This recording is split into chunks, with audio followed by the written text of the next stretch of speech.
ప్యాకేజీల కోసం చంద్రబాబు నాయుడు ఆడించినట్లు ఆడే రాజకీయ డ్రామా ఆర్టిస్టులు అనేది అందరూ తెలుసుకోవాలి. ఎందుకంటే ఈ పవన్ కళ్యాణ్ సనాతన ధర్మం ఆచరించేవాడైతే సనాతన ధర్మంలో ఆచరించాల్సిన ఏది కూడా ఈయన ఇంతవరకు ఆచరించలేదన్న విషయం పబ్లిక్ అందరూ కూడా తెలుసుకున్నారు. సో ఎప్పుడు ఏ గెటప్ వేయాలో చంద్రబాబు నాయుడు చెప్తాడు, దానికి సంబంధించిన ప్యాకేజ్ ఇస్తే దానికి తగ్గట్టుగా ఊగిపోతాడు.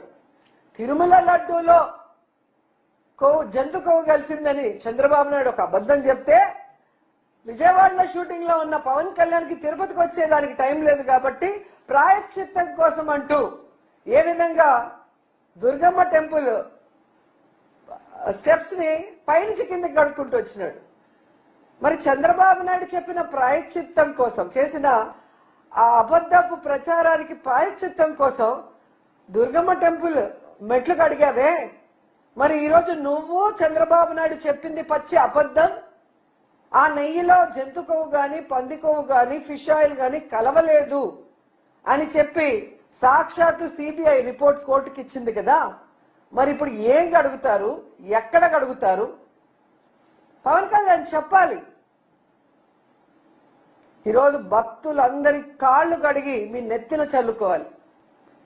జగన్మోహన్ రెడ్డి గారి కాళ్ళు కడిగి మీరు నెత్తిన చల్లుకోవాలి. ఎందుకంటే ఇది జగన్మోహన్ రెడ్డి గారిని టార్గెట్ చేసి మీరు చేసిన నాటకం కాబట్టి.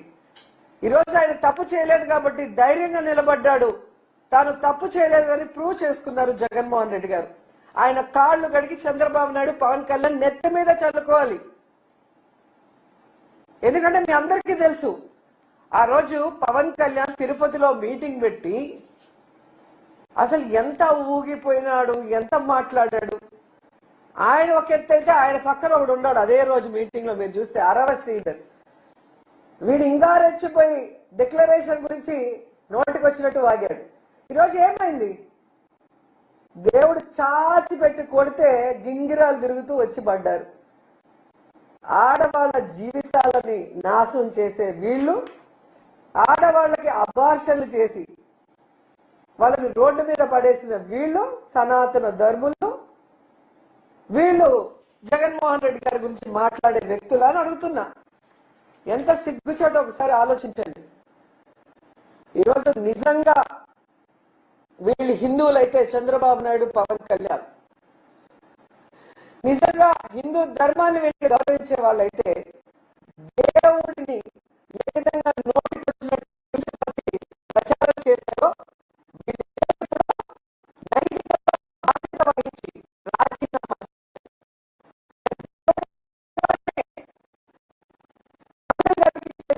వీళ్ళే కాకుండా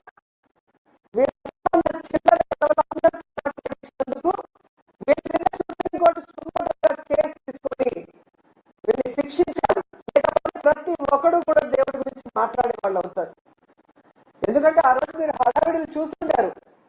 ఒకడేమో మెట్లు కడుగుతాడు, ఒకడేమో వందే భారత్ ట్రైన్ లో భజన చేసుకుంటూ వస్తారు, ఒకరేమో సంప్రోక్షణ చేస్తారు, ఒకరేమో హోమాలు చేస్తారు. ఈరోజు అడుగుతున్న సంప్రోక్షణ చేసిన వాళ్ళని మహాశాంతి హోమం ఎవరైతే చేశారో తిరుమల కొండపైన వాళ్ళని అడుగుతున్నా, ఈరోజు ఏం చేస్తారు? మీరు ఏ మొహం పెట్టుకొని మీరు భక్తులకు సమాధానం చెప్తారని అడుగుతున్నా. సో రీసెంట్ గా తిరుమల లడ్డు వివాదంలో చాలా ఇష్యూస్ జరుగుతూ ఉన్నాయి కదా. సో ఇష్యూలో మాట్లాడుతున్నప్పుడు రోజా గారు ఒక మాట అన్నారు, జగనన్న కాళ్ళు గడిగి నీళ్లు పవన్ కళ్యాణ్ గారు మీరు నెత్తిన జల్లుకోండి అని చెప్పేసి అన్నారు. సో ఆ మాటకి మీరు ఏం సమాధానం చెప్తారు? ఆ మాటకి మేము ఏం సమాధానం చెప్తామంటే, జగనన్న కాళ్ళు కడిగి నెత్తిన పోసుకోమన్నది. జగనన్న కాళ్ళు కడిగి ఆమె పోసుకోమని, కానీ ఆయన ఒక చర్చికి పోయే వ్యక్తి, ఆయన చర్చికి పోయే ఒక వ్యక్తి, ఆయన కూడా దేవుడే నేను అనను. అరే ఈయన 24 గంటల్లో పవన్ కళ్యాణ్ దేవుడి పూజలో దేవుళ్ళనో ఇంకా అన్నీ తెచ్చింది తెలుసు మీకు, తీసి చెప్పకున్నా. ఆయన కాళ్ళు కడిగి ఆమెను పోసుకోమను, జగన్ని పోసుకోమను, వాళ్ళ పార్టీ మొత్తం ఇట్లా ఇట్లా జల్లుకోమను. ఆయన బుద్ధులు ఇలా కొత్తాయి. రోజా ఎవరు? రోజా పవన్ కళ్యాణ్ కాళ్ళు, పవన్ కళ్యాణ్ గారి కాళ్ళు రోజాను పోసుకోమను, వాళ్ళ పార్టీలో పోసుకోమను. ఆయన ఎందుకు పోసుకోవాలా? ఇవ అడుగుదానికి అసలు సిగ్గుందా రోజాకు? ఎంతమంది తిట్టినా ఆమెకి ఇంకా బుద్ధి రాదు. బుద్ధి వస్తుంది ఆమెకు. ఏ పాటి పవన్ కళ్యాణ్ మీద ఆయన మీద పడి ఆడటం పొద్దున్న లేస్తే ఆమెకి ఇంకా పని పాటలు ఏం లేవా?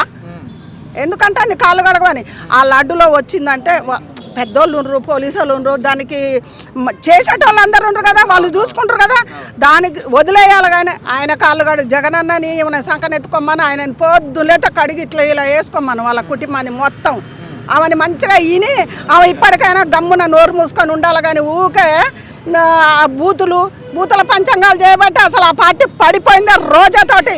ఇది నేను పక్కా చెప్తున్నా. ఆ పార్టీ ఎట్లా పడిపోయింది తెలియదా? మరి ఎందుకు మాట్లాడుతుందామా? పవన్ కళ్యాణ్ మీద పడి ఏడితే మాత్రంగా ఆమెకు మంచిగా ఉండదు. ఆడాల అందరం మేమే చూపిస్తామమ్మా. చూపించింది కూడా ఆంధ్రాలో చూపించలేదా? మరి ఇంకానన్నా బుద్ధి రాలేదా రోజాకు? రోజా అంటే ఇప్పుడు మాకు కోపం కాదు, ఆమె మాట్లాడే పద్ధతి ఆ వరుస బాగలేదు. మేడం ఇప్పుడు రోజా గారు ఒక మహిళ అనే విషయం కూడా మర్చిపోయి సాటి మహిళల పట్ల కూడా ఇదే విధంగా మాట్లాడుతూ ఉంటారు. అది మీడియా కావచ్చు, ఎక్కడైనా కావచ్చు. సో ఆమె మార్చుకుంటే మంచిగుందంటారా? మార్చుకోవాలి కదా. ఆమె మహిళ అన్నదే ఒక్కొక్కసారి యాది మర్చిపోతుందో ఏం చేస్తుందో తెలియదు. ఆమె అందరిలాంటి మహిళలే. ఎదురుగా మహిళలను కూడా ఏం మాట్లాడేది కూడా ఆమె నోట్లకి ఏం వచ్చేది కూడా తెలియదు ఆమెకు. ఆమె తెలుసుకోవాలి. ఇంకా ఏమన్నా చిన్నామ కాదు కదా, సంవత్సరాలు వస్తూ ఉంటే పెద్దది ఏజ్ మీద పడుతుంది కదా, మీరు మాట్లాడుకోవద్దు పడుతుంది కదా. మరి ఎందుకు మాట్లాడుతుంది రోజా? అండ్ ఇంకో చిన్న క్వశ్చన్ అండి, అంటే ఇప్పుడు వైఎస్ఆర్సీపీలోనే కాకుండా మిగతా పార్టీల్లో కూడా అలా విరుచుకుపడి మాట్లాడేటోళ్ళు చాలా మంది ఉన్నారు. అండ్ ఆవిడ హోమ్ మినిస్టర్ అనిత కూడా, ఆవిడ కూడా ఇష్టానుసారంగా మాట్లాడతారు కదా. అంటే ఇలాంటి వాళ్ళు ఎందుకు ఇట్లా బిహేవ్ చేస్తారంటారు? దేనికోసం అంటారు? ఇప్పుడు అలాంటి వాళ్ళు ఇప్పుడు రోజానే అన్నారు కదా, హోమ్ మినిత ఆవిడ అనిత కూడా ఎందులోనూ తక్కువ కాదు. ఆవిడ కూడా ఈక్వల్స్ టు రోజా గారే. ఆవిడ కూడా అట్లనే విరుచుకుపడతారు. దాని మీద మీరేమంటారు? అనిత గారు కూడా ఇప్పుడు ఒక పదవులు ఉంది కదా, ఆమె కరెక్ట్ దాన్ని మెయింటైన్ చేసుకుంటూ రావాలి. ఆ పదవికి ఆమెకి ఇచ్చింది ఎందుకు పదవి? ఆమె మంచిగా చేస్తుందనే కదా. ఆమె వాళ్ళైనా ఆడవాళ్ళైనా ఎంతవరకు మాట్లాడాలో అంతవరకే మాట్లాడాలి. నువ్వు హోమ్ మినిస్టర్ అయినా ముఖ్యమంత్రి అయినా ఎవరైనా ఆడమే కదా. ఒక పద్ధతితో ఆడాలని మొగలని మాట్లాడితే అది ఎవరైనా మెచ్చుతారు, లోకం మెచ్చుతారు. అందరు ఓట్లు ఎత్తిన ఆమె గెలిచింది. ఒక్కళ్ళు వాళ్ళ ఇంటి వాళ్ళు వచ్చి వేస్తే గెలవలేదు. రోజా కానీ అనిత కానీ ఎవరైనా అది ఆదుకుంచుకొని మాట్లాడాలి. ఊకే అదేదో లడ్డు అది తెచ్చిపెట్టి పవన్ కళ్యాణ్ మీద ఎందుకు ఎడుతుంది? అధికార పార్టీ కదా మా లడ్డు కల్తీ జరిగిందని చెప్పేసి అధికార పార్టీ కదా రెచ్చగొట్టి చెప్పింది.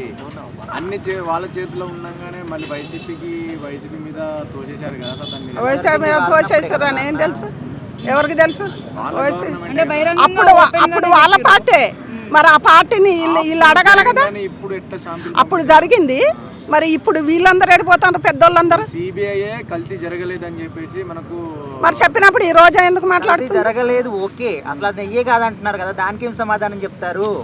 రోజా ఏం సమాధానం చెప్తాది? కెమికల్స్ అంటే ఇంకా విషంతో సమానం కదా, అసలు నెయ్యే కానప్పుడు అది ఇంకా పెద్ద నేరం కదా, దానికి ఏం సమాధానం చెప్తారు? ఎవరు చెప్తారు? క్లియర్ ఒకసారి సిట్ దర్యాప్తు ఆ రిపోర్ట్ చూసి మాట్లాడండి. అయింది.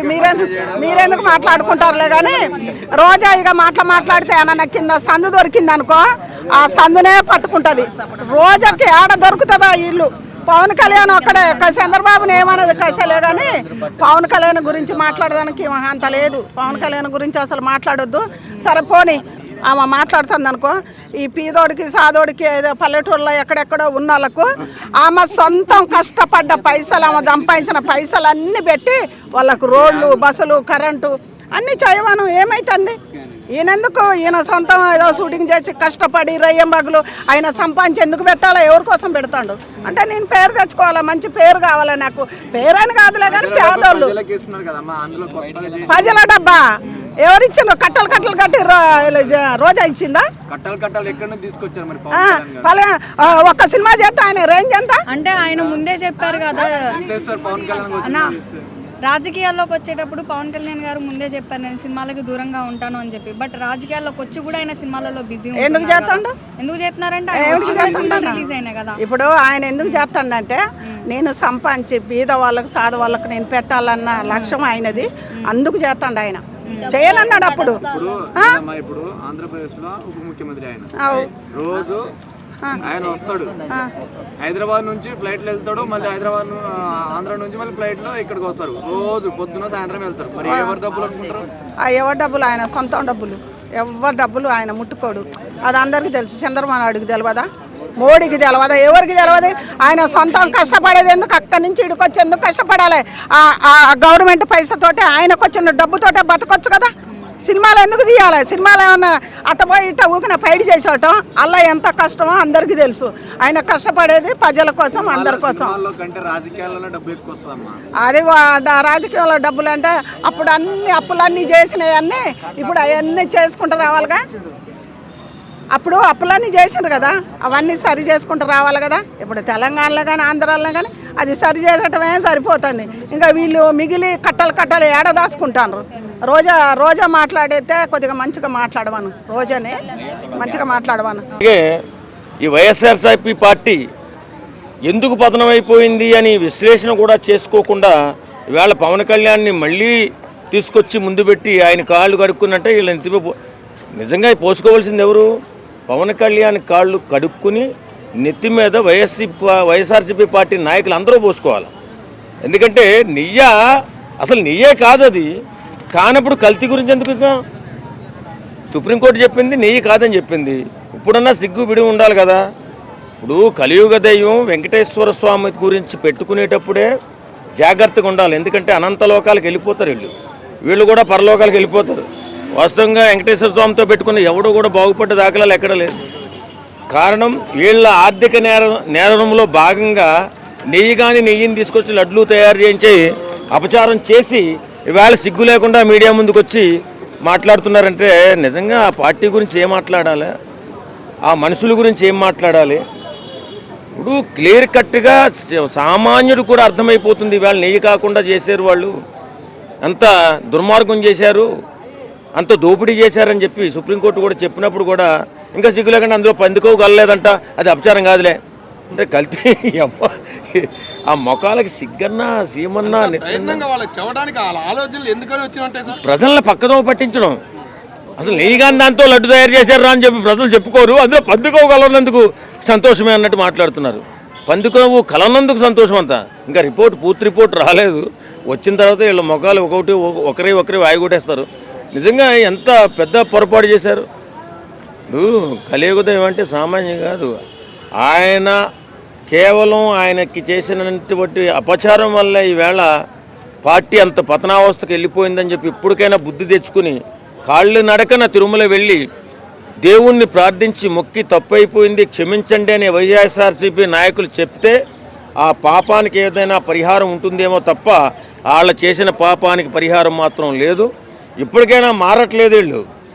ఈ 11 సీట్లైనా ఎందుకు ఉండాలి, ఆ భగవంతుతో పెట్టుకుంటే ఇంకో 5 సీట్లు పడిపోతాం కదనే ఆలోచనలో ఆ పార్టీని నాశనం చేయడానికి ఈ రోజా లాంటిది బయలుదేరినట్టుంది.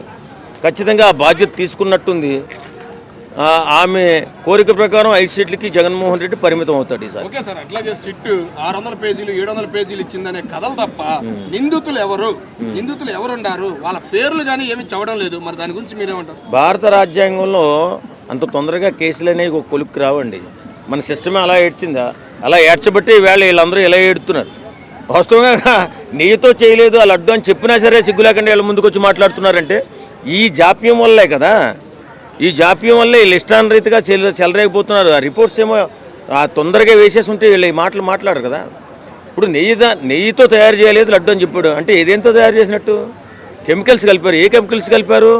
రిపోర్ట్లన్నీ పూర్తిగా రావాలంటే కొంచెం సమయం పడుతుంది.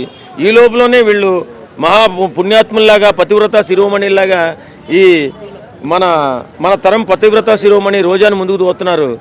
నిజంగా సిగ్గుండాలా బతికే బతుకు. అంటే ఈ యాక్షన్ మొదలవక ముందు సుబ్బారెడ్డి కానీ మిగతా వాళ్ళు కానీ బాగా దుమ్ము రేపేటట్టు మీడియా ముందు మాట్లాడారు. మరి ఇప్పుడు ఎందుకు స్పందించట్లేదు ఆయన కానీ మిగతా సోదరులు కానీ? ఏం స్పందిస్తారు? అసలు నెయ్యి కాని దాంట్లో తయారు చేస్తారు, దేంతో తయారు చేస్తారో తెలియట్లేదు కదా. ఇప్పుడు నెయ్యి కాని దాంట్లో తయారు చేసి నాశనం అయిపోయిన వ్యక్తులకు తెలుసు ఆ బాధ ఏంటో.